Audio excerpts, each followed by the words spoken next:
Hello everyone.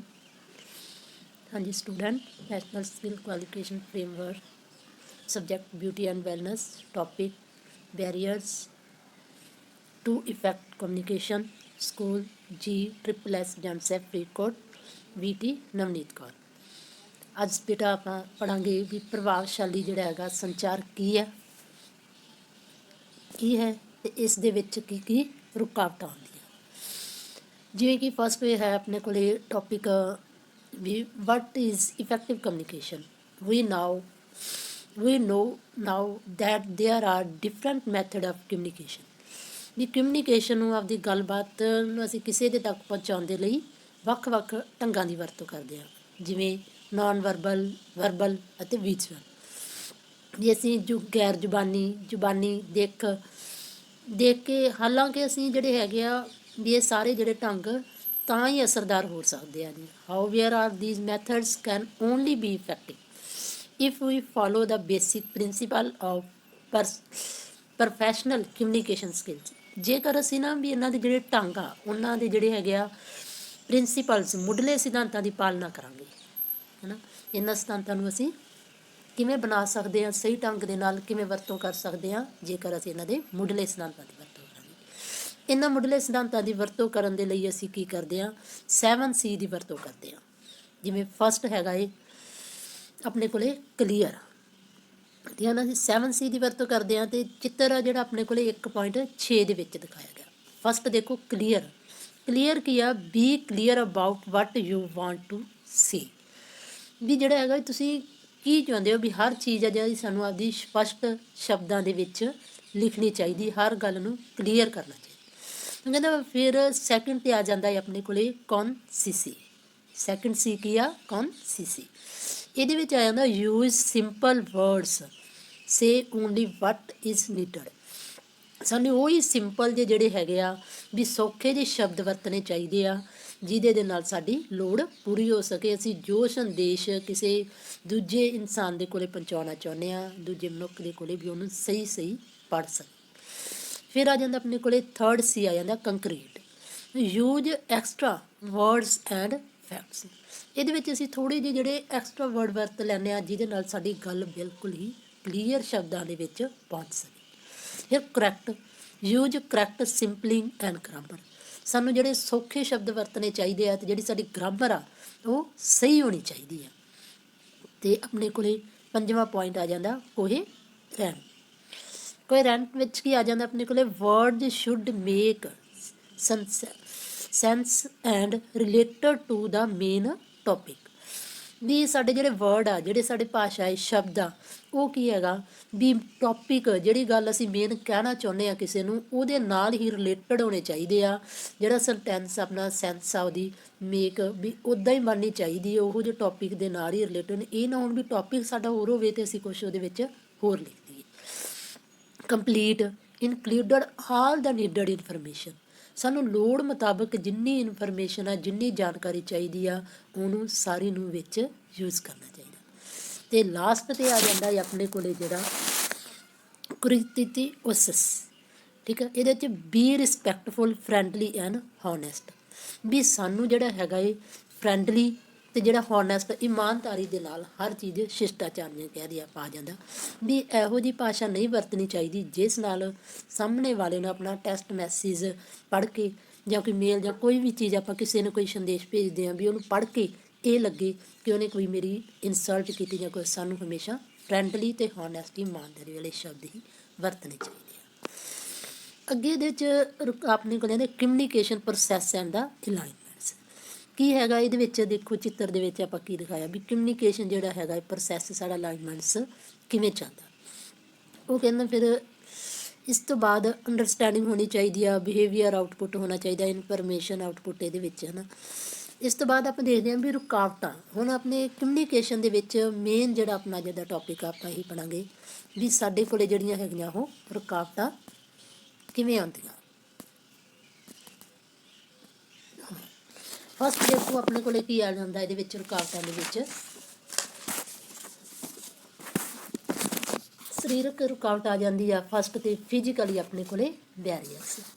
ਇਹਦੇ ਵਿੱਚ ਆਉਂਦਾ ਵੀ barrier physically barriers is the environmental and natural condition that art act as a barriers in communication in sending message from sender to receive ਵੀ ਸਰੀਰਕ ਰੁਕਾਵਟਾਂ ਹੈ ਜਿਹੜੀ ਆਪਣੇ ਕੋਲੇ ਵਾਤਾਵਰਨਿਕ ਅਤੇ ਕੁਦਰਤੀ ਸਥਿਤੀ ਹੈ ਜੋ ਭੇਜਣ ਵਾਲੇ ਨੂੰ ਸੁਨੇਹਾ ਭੇਜਣ ਵਿੱਚ ਸੰਚਾਰ ਵਿੱਚ ਰੁਕਾਵਟ ਵਜੋਂ ਕੰਮ ਕਰਦੀ। ਇਹਦੇ ਲਈ ਅਸੀਂ ਫਿਰ ਕੀ ਕਰਦੇ ਹਾਂ, ਨਾਟ ਬਿਗਨਿੰਗ ਏਬਲ ਟੂ ਸੀ, ਠੀਕ ਹੈ। ਅਤੇ ਇਹਦੇ ਲਈ ਅਸੀਂ ਪੋਸਚਰ ਦੀ ਵਰਤੋਂ ਕਰ ਲੈਂਦੇ ਹਾਂ, ਆਸਨਾਂ ਦੀ ਵਰਤੋਂ ਕਰ ਲੈਂਦੇ ਹਾਂ, ਇਸ਼ਾਰਿਆਂ ਦੀ ਵਰਤੋਂ ਕਰ ਲੈਂਦੇ ਹਾਂ। ਅਤੇ ਸਰੀਰਕ ਆਮ ਭਾਸ਼ਾ ਨੂੰ ਵੇਖਣ ਦੇ ਯੋਗ ਨਾ ਹੋਣਾ ਸੰਚਾਰ ਨੂੰ ਘੱਟ ਪ੍ਰਭਾਵਸ਼ਾਲੀ ਬਣਾਉਂਦਾ। ਉਦਾਹਰਨ ਦੇ ਲਈ ਜਿਵੇਂ ਟੈਕਸਟ ਸੰਦੇਸ਼ ਅਕਸਰ ਜਿਹੜਾ ਹੈਗਾ ਫੇਸ ਟੂ ਫੇਸ, ਠੀਕ ਹੈ ਨਾ, ਕਮਿਊਨੀਕੇਸ਼ਨ ਵੀ ਇਹਦੇ ਨਾਲ ਜਿਹੜਾ ਚਿਹਰੇ 'ਤੇ ਆਉਣ ਵਾਲੇ ਸੰਚਾਰ ਦੇ ਨਾਲੋਂ ਘੱਟ ਪ੍ਰਭਾਵਸ਼ਾਲੀ ਹੁੰਦਾ। ਵੀ ਜਿਵੇਂ ਆਪਾਂ ਫੇਸ ਟੂ ਫੇਸ ਬੈਠ ਕੇ ਗੱਲ ਕਰ ਲਏ, ਇੱਕ ਦੂਜੇ ਦੇ ਸਾਹਮਣੇ ਬੈਠ ਕੇ ਗੱਲ ਕਰ ਲੈਂਦੇ ਹਾਂ, ਉੱਦਾਂ ਆਪਣੇ ਦੇ ਲਈ ਜੇ ਆਪਾਂ ਟੈਕਸਟ ਮੈਸੇਜ ਭੇਜਦੇ ਉਹਦੇ ਰਾਹੀਂ ਆਪਦੀ ਗੱਲ ਨੂੰ ਕਲੀਅਰ ਨਹੀਂ ਕਰ ਸਕਦੇ, ਵੀ ਇੰਨਾ ਵਧੀਆ ਤਰੀਕਾ ਗੱਲਬਾਤ ਕਰਨ ਦਾ ਨਹੀਂ ਮੰਨਿਆ ਜਾਂਦਾ। ਸੈਕਿੰਡ ਆਪਣੇ ਕੋਲ ਆ ਜਾਂਦਾ ਲੈਂਗੁਏਜ ਬੈਰੀਅਰਸ। ਇਹਦੇ ਵਿੱਚ ਕੀ ਆ, ਇਹਦੇ ਵਿੱਚ ਆਪਾਂ ਕਹਿ ਦਿੰਦੇ ਵੀ ਯੂਜ਼ਿੰਗ ਜਿਹੜੀ ਲੈਂਗੁਏਜ ਆ, ਠੀਕ ਹੈ, language barrier to communication, language barriers are the most common communication barriers. ਵੀ ਉਹ ਕਹਿੰਦਾ ਸਾਰਿਆਂ ਨਾਲ ਜਿਹੜੀ ਹੈਗੀ ਆ ਵੱਡੀ ਰੁਕਾਵਟ ਆ ਭਾਸ਼ਾ ਦੀ ਵਰਤੋਂ ਕਰਕੇ ਸੰਚਾਰ ਵਿੱਚ ਅਸਮਰੱਥਾ ਨੂੰ ਭਾਸ਼ਾ ਸੰਚਾਰ ਵਿੱਚ ਰੁਕਾਵਟ ਵਜੋਂ ਜਾਣਿਆ ਜਾਂਦਾ। ਭਾਸ਼ਾ ਦੀਆਂ ਰੁਕਾਵਟਾਂ ਸਭ ਤੋਂ ਆਮ ਸੰਪਰਕ ਦੀਆਂ ਰੁਕਾਵਟਾਂ ਹਨ ਜੋ ਗਲਤ ਫਹਿਮੀਆਂ ਪੈਦਾ ਕਰਦੀਆਂ ਹਨ ਅਤੇ ਲੋਕਾਂ ਵਿੱਚ ਗਲਤ ਵਿਆਖਿਆ ਜਿਹੜੀ ਹੈਗੀਆਂ ਕਰਦੀਆਂ। ਉਦਾਹਰਨ ਦੇ ਲਈ ਜਿਵੇਂ ਹੈਗਾ ਆਪਾਂ ਕਹਿ ਦਈਏ ਵੀ ਐਗਜ਼ਾਮਪਲ ਵਜੋਂ ਆਪਾਂ ਕਹਿ ਦਈਏ ਇਹਦੇ ਵਿੱਚ ਪ੍ਰੋਫੈਸ਼ਨਲ ਜਿਹੜਾ ਹੈਗਾ ਜਾਗਰਣ ਰਹਿੰਦਾ, ਰਿਲੀਜ਼ਨ ਕਮਿਊਨੀਕੇਸ਼ਨ ਜ਼ਿਆਦਾ ਜਿਹੜਾ ਹੈਗਾ ਆਪਣੇ ਕੋਲ ਵੀ ਬਦਤਮੀਜ਼ੀ, ਪੇਸ਼ਾਵਰ ਧੰਦਾ ਐਂਡ ਜਿਹੜਾ ਕਮਿਊਨੀਕੇਸ਼ਨ ਜਿਹੜਾ ਹੈਗਾ ਡਿਫੀਕਲਟ ਆ ਕਹਿ ਲਈਏ, ਕਹਿੰਦਾ ਖੇਤਰੀ ਬੋਲਚਾਲ ਸੰਚਾਰ ਨੂੰ ਵੀ ਇਹ ਬਹੁਤ ਹੀ ਜ਼ਿਆਦਾ ਮੁਸ਼ਕਿਲ ਬਣਾ ਦਿੰਦਾ। ਥਰਡ ਆ ਜਾਂਦਾ ਹੈ ਆਪਣੇ ਕੋਲ ਇੰਟਰਪਰਸਨਲ ਜਿਹੜਾ ਹੈਗਾ ਬੈਰੀਅਰਸ, ਆਪਸ ਵਿੱਚ ਰੁਕਾਵਟਾਂ। Barriers to interpersonal communication occurs when the sender's message is received difficulty from how it was the intent। ਹੁਣ ਅਸੀਂ ਕੀ ਕਹਿੰਦੇ ਹਾਂ ਵੀ ਜਿਹੜਾ barriers to the interpersonal communication, ਆਪਸੀ ਗੱਲਬਾਤ ਰੁਕਾਵਟਾਂ ਉਦੋਂ ਹੁੰਦੀਆਂ ਹਨ ਜਦੋਂ ਸੈਂਡਰ ਆ ਜਿਹੜਾ, ਠੀਕ ਹੈ ਨਾ, ਮੈਸੇਜ ਨੂੰ ਜੋ ਸੈਂਡ ਕਰ ਰਿਹਾ ਭੇਜਣ ਵਾਲਾ, ਠੀਕ ਆ, ਭੇਜਣ ਵਾਲੇ ਦਾ ਜਿਹੜਾ ਸੰਦੇਸ਼ ਇਸ ਤੋਂ ਵੱਖਰਾ ਹੁੰਦਾ ਹੈ ਕਿ ਇਸ ਦਾ ਉਦੇਸ਼ ਕਿਵੇਂ ਸੀ। ਕਿਸੇ ਨਾਲ ਗੱਲਬਾਤ ਕਰਨਾ ਵੀ ਬਹੁਤ ਮੁਸ਼ਕਿਲ ਹੁੰਦਾ ਹੈ ਜੋ ਆਪਣੀਆਂ ਭਾਵਨਾਵਾਂ ਅਤੇ ਵਿਚਾਰਾਂ ਨੂੰ, ਠੀਕ ਹੈ ਨਾ, ਵੀ ਜਿਹੜਾ ਉਹਦੀਆਂ ਭਾਵਨਾਵਾਂ ਫੀਲਿੰਗਸ, ਠੀਕ ਹੈ ਨਾ, ਵੀ ਜਿਹੜਾ ਹੈਗਾ ਟਾਕਰ ਜਿਹੜਾ ਐਕਸਪ੍ਰੈਸ ਆਪਾਂ ਕਹਿੰਦੇ ਹੈ ਨਾ, ਵੀ ਦੇਅਰਸ ਫੀਲਿੰਗ ਐਂਡ ਵਿਊਜ਼, ਠੀਕ ਹੈ ਨਾ, ਵੀ ਜਿਹੜਾ ਸੈਂਡਰ ਆ ਉਹਦੇ ਜਿਹੜੀ ਹੈਗੀਆਂ ਫੀਲਿੰਗਸ ਆ, ਭਾਵਨਾਵਾਂ ਅਤੇ ਵਿਚਾਰਾਂ ਨੂੰ ਬੋਲਣ ਜਾਂ ਪ੍ਰਗਟ ਕਰਨ ਲਈ ਤਿਆਰ ਨਹੀਂ ਹੁੰਦਾ। ਹੁਣ ਪੜਾਅ ਦਾ ਡਰ ਹੁੰਦਾ, ਸੰਚਾਰ ਕਰਨ ਦੀ ਇੱਛਾ ਦੀ ਘਾਟ ਹੁੰਦੀ ਆ, ਨਿੱਜੀ ਅੰਤਰ ਸੰਚਾਰ ਲਈ ਆਪਸੀ ਰੁਕਾਵਟਾਂ ਪੈਦਾ ਕਰਦੇ ਹਨ। ਕੀ ਕਰਦੇ ਹੋ, ਪਰਸਨਲ ਜਿਹੜਾ ਹੈਗਾ ਇਹ difference can create interpersonal barriers to communication, ਵੀ ਉਹ ਨਿੱਜੀ ਅੰਤਰ ਸੰਚਾਰ ਦੇ ਲਈ ਆਪਸੀ ਰੁਕਾਵਟਾਂ ਪੈਦਾ ਕਰਦੇ। ਉਸ ਤੋਂ ਬਾਅਦ ਆ ਗਿਆ ਆਪਣੇ ਕੋਲ original barriers. Original barriers are designed on the base of formal ਹੈਰੀਕਲਚਰ structures that follow performance standards. ਉਹ ਕਹਿੰਦੇ ਵੀ ਜਿਹੜੀਆਂ ਸੰਸਥਾਵਾਂ ਹੈ ਰਸਮੀ ਲੜੀਵਾਰੀ ਢਾਂਚਿਆਂ ਦੇ ਆਧਾਰ 'ਤੇ ਤਿਆਰ ਕੀਤੀਆਂ ਜਾਂਦੀਆਂ ਜੋ ਪ੍ਰਦਰਸ਼ਨ ਦੇ ਮਾਪਦੰਡ, ਨਿਯਮਾਂ ਅਤੇ ਨਿਯਮਾਂ, ਠੀਕ ਹੈ ਨਾ, ਰੂਲਸ ਐਂਡ ਰੈਗੂਲੇਸ਼ਨਸ, ਠੀਕ ਹੈ, ਨਿਯਮਾਂ ਅਤੇ ਨਿਯਮਾਂ, ਪ੍ਰੋਸੈਸ ਪੋਲਿਸਿਸ ਜਿਹੜੀਆਂ ਹੈਗੀਆਂ ਉਹਨਾਂ ਦੀਆਂ ਪ੍ਰਕਿਰਿਆਵਾਂ, ਨੀਤੀਆਂ, ਠੀਕ ਆ, ਵਿਵਹਾਰ ਸੰਬੰਧੀ ਨਿਯਮਾਂ, ਬਿਹੇਵੀਅਰਸ ਆ ਗਈਆਂ ਆਦਿ ਦੀ ਪਾਲਣਾ ਕਰਦੀਆਂ। ਅਤੇ ਇਹਨਾਂ ਸਾਰੇ ਜਿਹੜੇ ਹੈਗੀਆਂ ਇਹ ਰੁਕਾਵਟਾਂ ਅਧੀਨ ਵੀ ਕਾਫੀ ਉੱਤਮ ਅਧੀਨ ਜਿਹੜੇ ਉਹ ਰਿਸ਼ਤੇ ਸੰਚਾਰ ਦੇ ਸੁਤੰਤਰ ਪ੍ਰਵਾਹ ਵਿੱਚ ਰੁਕਾਵਟ ਹੋ ਸਕਦੇ ਹਨ ਅਤੇ ਕਈ ਵਾਰ ਸਖਤ ਨਿਯਮਾਂ ਦੇ ਕਾਰਨ ਜਿਹੜਾ ਹੈਗਾ ਵੀ ਕਰਮਚਾਰੀਆਂ ਨੂੰ ਜਿਹੜੇ ਆਪਣੇ ਹਾਣੀਆਂ ਨਾਲ ਵੀ ਗੱਲਬਾਤ ਮੁਸ਼ਕਲ ਹੋ ਜਾਂਦੀ ਹੈ।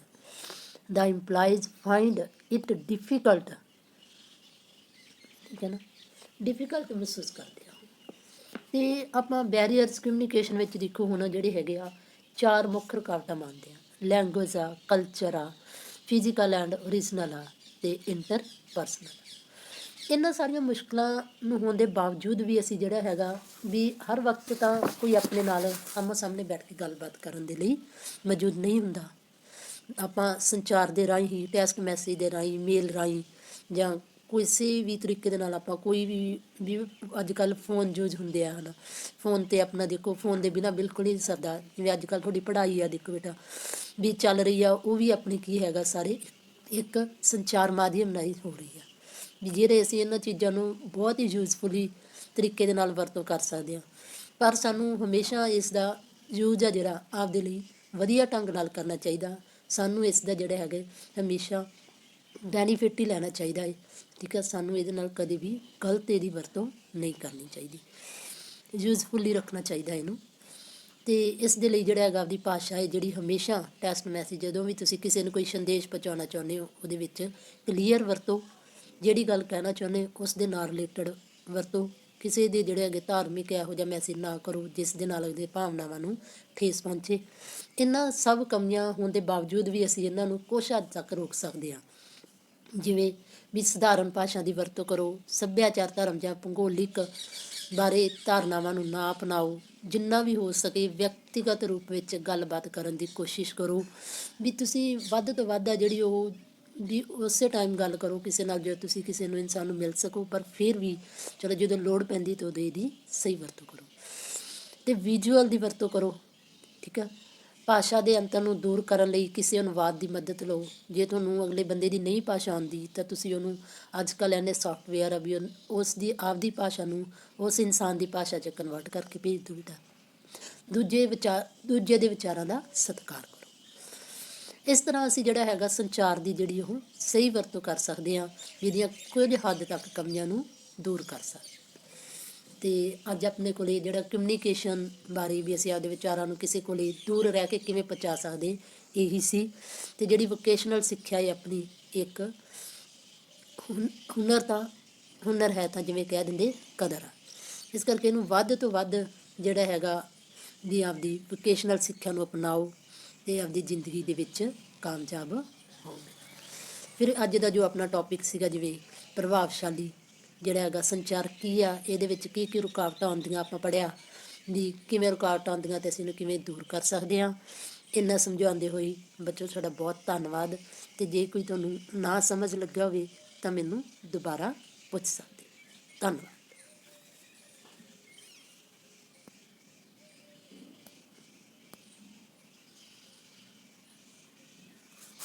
Skill India.